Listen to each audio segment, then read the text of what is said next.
Según los eminentes historiadores romanos Tácito y Dion Casio, Boudica era alta, esbelta, bella, su pelo rojizo caía hasta las caderas, tenía la voz áspera y la mirada fiera. Era, sin duda alguna, toda una líder guerrera para su pueblo, no solo de los icenos, sino del cúmulo de tribus autóctonas que se unieron por una vez para dar batalla campal a los invasores romanos. Siglo I después de Cristo, el momento clave para Britania.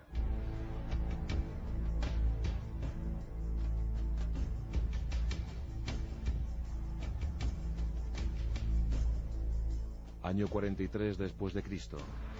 4 legiones romanas, a cuyo frente se situaba el emperador Claudio, desembarcaron con éxito en la isla de Britania. Casi un siglo antes lo había intentado Julio César, el gran Julio César, con poco éxito, pero en esta ocasión los romanos habían llegado para quedarse. No sin oposición local, esas 4 formidables legiones avanzaron hacia el interior, demoliendo templos de la vieja y sagrada religión, destruyendo los iconos del viejo poder celta. Tendrían que pasar muchos años para el casi total sometimiento de la isla. Se crearon muros que lograron contener el ímpetu de los pictos. Pero en aquellos decenios, algunos nombres surgieron para la gloria eterna. Uno de esos personajes, una de esas singulares personalidades, fue la de una mujer, reina de los icenos, una antigua tribu de origen celta asentada en los territorios de Anglia del Este, la parte oriental de Britania, sitio que ocupan las actuales Norfolk y Suffolk.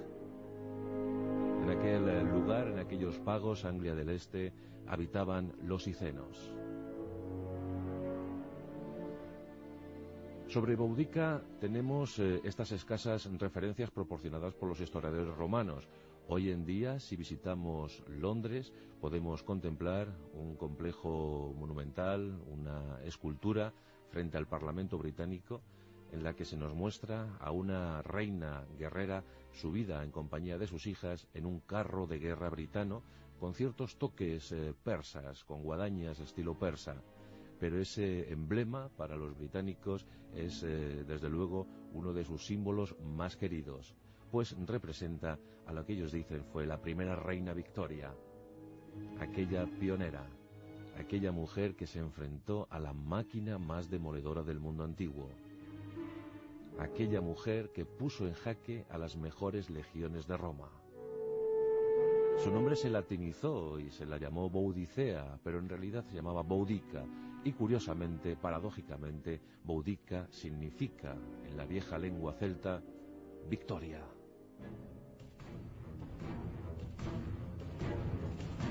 Boudica vino al mundo en algún lugar del territorio habitado por los icenos hacia el año 30 después de Cristo.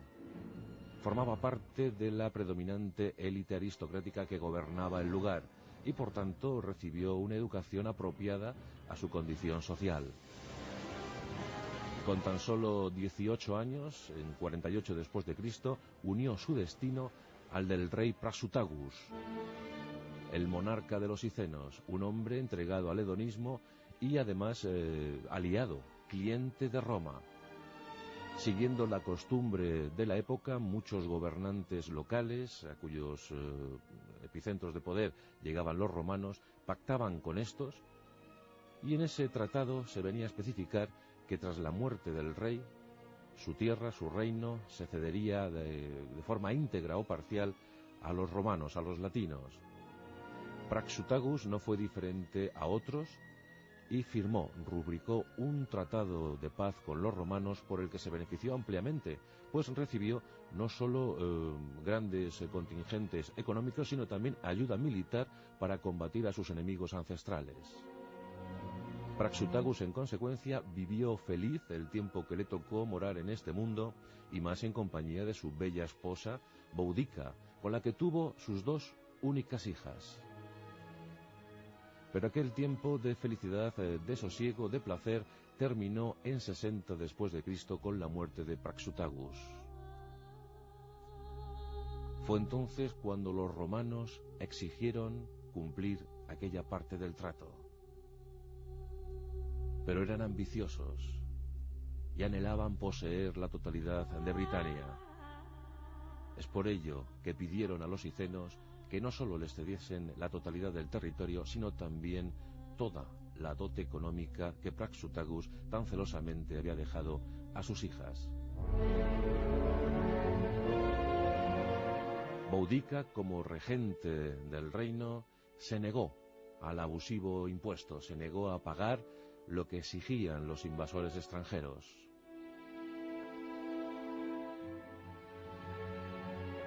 Y el pretor Catus Decianus envió un número indeterminado de efectivos legionarios para someter a los icenos. Aquello fue terrible. Boudica se negaba en redondo a satisfacer los deseos de los romanos. Las legiones llegaron a la región de Anglia del Este. Esclavizaron a la élite aristocrática. Sometieron al resto de los habitantes, y en cuanto a Boudica, para ella fue lo peor de aquella expedición, pues fue sometida a una humillación tremenda, desnudada en público, azotada ante su pueblo, mientras contemplaba con horror cómo los inclementes soldados de Roma violaban a sus hijas. Era una mujer abatida, destrozada por las heridas del látigo, y además viendo con terrible pesar cómo habían violado a sus jóvenes hijas. Tenía tan solo 30 años, pero en ese momento decidió luchar. Boudica era una mujer muy querida por su pueblo y no tuvo el más mínimo problema en utilizar, en enarbolar su elocuencia, su carisma, su brillantez, y con todos estos recursos, con estas virtudes, logró unir a las tribus, hasta entonces desunidas, para llevarlas, para guiarlas a un combate sin igual contra Roma. Y no fueron pocas las tribus que se unieron a su causa. Boudica congregó a sus guerreros enardecidos en una explanada, y ante ellos extendió sus brazos al cielo y solicitó el apoyo de Andraste, la diosa celta de la victoria. Como ya os digo, Boudica significa precisamente eso, victoria. Para mayor realce de aquella convocatoria, decidió utilizar los viejos rituales mágicos. Para los celtas, la liebre es un animal sagrado. Y cuentan las crónicas que de los pliegues de su vestido multicolor, utilizaban los icenos pues vestimentas muy coloristas, pues dicen esas viejas narraciones que de esos pliegues, de esa indumentaria, salió una liebre pues para utilizar un camino, salir corriendo hacia el lugar donde se encontraban los invasores romanos. Esto fue tomado como un signo de magnífico augurio, y Boudica ese día fue feliz, pues vio como no menos de 100.000 y hasta 230.000, según algunas crónicas, pues ese número de guerreros quedaron prendados y quedaron prendidos al futuro de Boudica. Había estallado la guerra.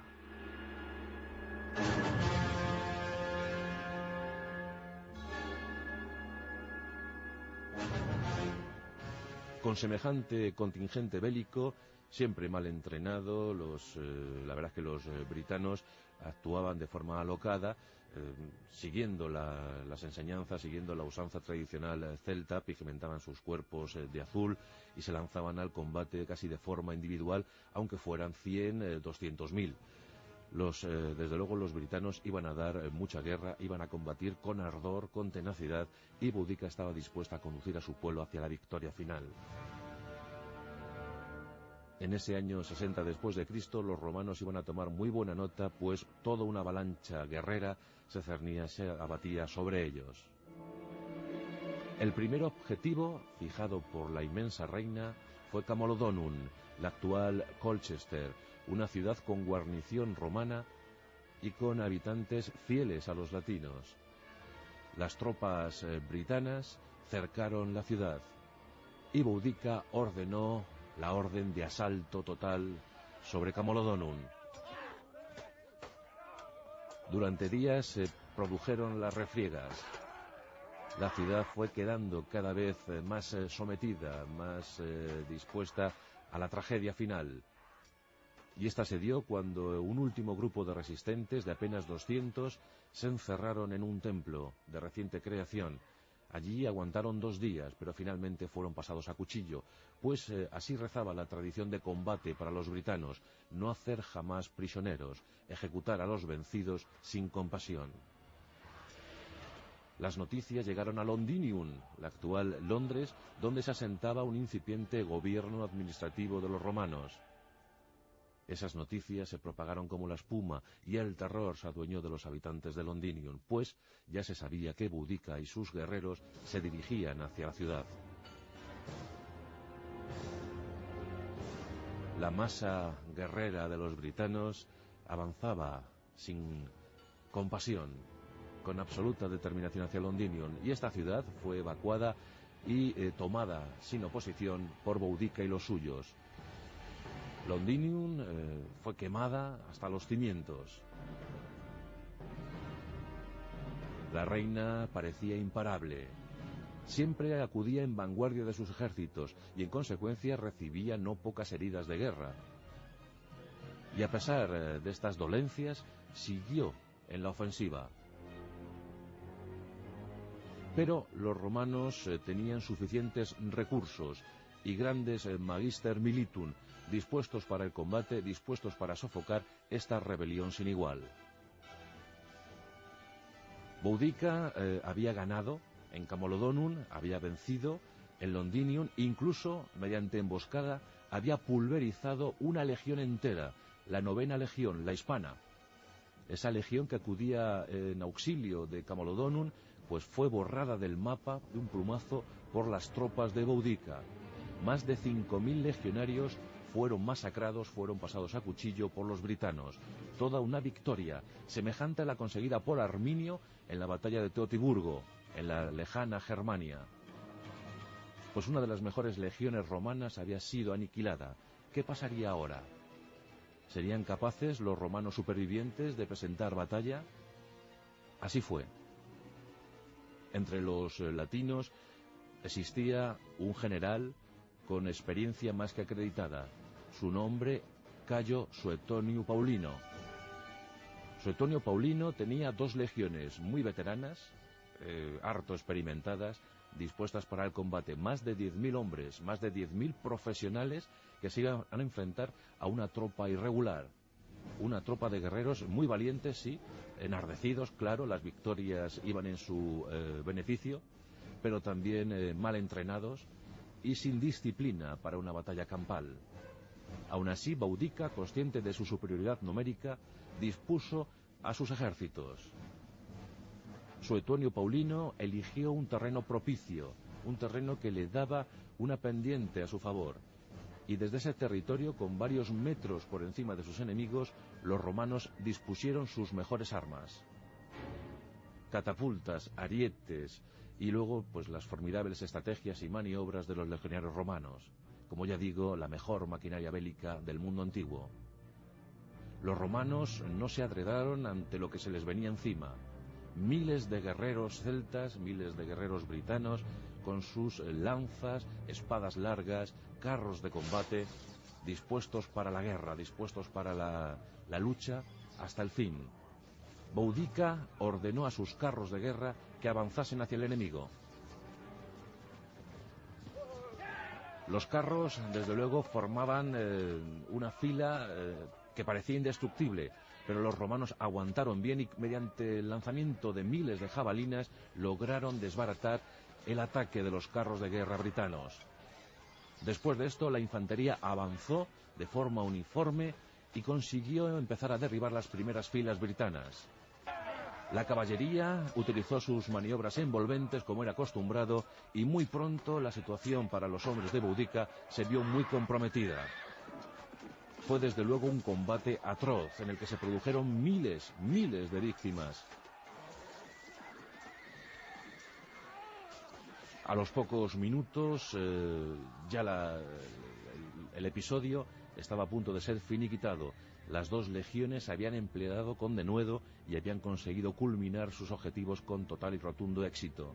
Boudica escapó en compañía de su guardia personal y algunos leales, pero allí acabó la aventura de los britanos, la sublevación más grande jamás vista hasta entonces.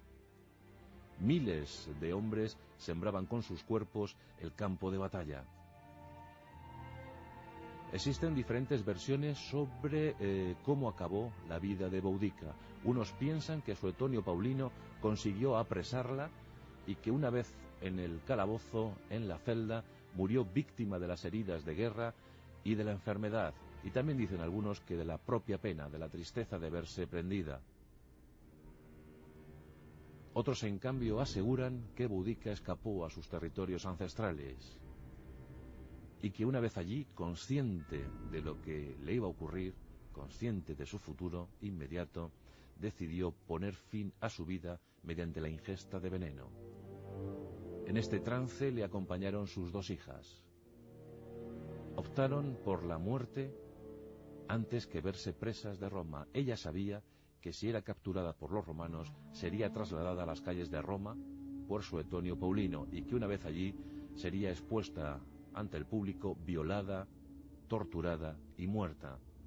Era un deshonor terrible para una reina inmensa como era ella, y por eso optó por el suicidio. Cuentan los historiadores Tácito y Dion Casio que el entierro de Boudica fue espectacular, grande como era la figura que iba a ser sepultada. Los guerreros que le seguían siendo fieles le dieron los rituales mortuorios propios de una gran líder. ¿Cómo era ella? Aquella tumba permanece aún ignota, sigue en paradero desconocido. Eso fomentó desde luego la leyenda de Boudica. Los britanos siguieron resistiendo ya de forma muy desorganizada durante algunos años, pero finalmente fueron aplastados por el poder implacable de Roma. Pero prevaleció el recuerdo de Boudica, el espíritu de libertad, el afán de independencia, el no querer ser doblegados ante un invasor extranjero. Bien es cierto que la memoria de Boudica se borró durante la Edad Media, recuperada en el siglo XVI y ensalzadísima durante el XIX, en plena era victoriana, donde los historiadores británicos recuperaron la biografía de Boudica y la compararon con la de su reina, la reina Victoria, la emperatriz de la India. No en vano, las dos llevaban idéntico nombre. Boudica significa victoria. Tras la muerte de la reina Victoria, en 1905, fue instalado el monumento al que antes aludíamos. Y allí se representaba a Boudica en compañía de sus dos hijas, subidas en ese carro característico de guerra británico, adornado con algunos elementos persas como las guadañas en las ruedas. Muchos turistas que hoy visitan Londres contemplan estupefactos ese monumento y pocos se interesan por la protagonista del evento, del monumento. Pues esta no era otra sino Boudica. Un nombre inmortal para los británicos y desde luego garante de los símbolos de libertad que acompañaron desde entonces a los moradores de la vieja Albión. Tan solo vivió 31 años, pero desde luego todos ellos sumamente intensos. Y así se forjan las historias, así se crean los héroes, en aquel tiempo donde Roma era la potencia a batir, a la que enfrentarse, pues cada nación, cada territorio, pues creó sus propios héroes. Ahí nacieron los Viriato, los Arminio, los Vercingetoris y claro está, nuestra querida Boudica.